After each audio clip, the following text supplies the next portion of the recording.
పట్టించుకోలేదు. ఎవరినైతే కిడ్నాప్ చేశారు ఈ స్థాయిలో బందోబస్తు కూడా ఎందుకు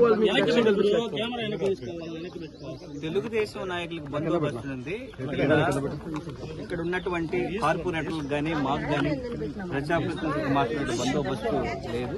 అక్రమంగా వచ్చి బస్సుని అడ్డగించి బస్సు అద్దాలు పగలగొట్టి మొత్తం ఉన్నటువంటి కార్పొరేటర్లు మొత్తం దాదాపు 10 మందిగా బలవంతంగా లాక్కొని పోయి కిడ్నాప్ చేయడం జరిగింది.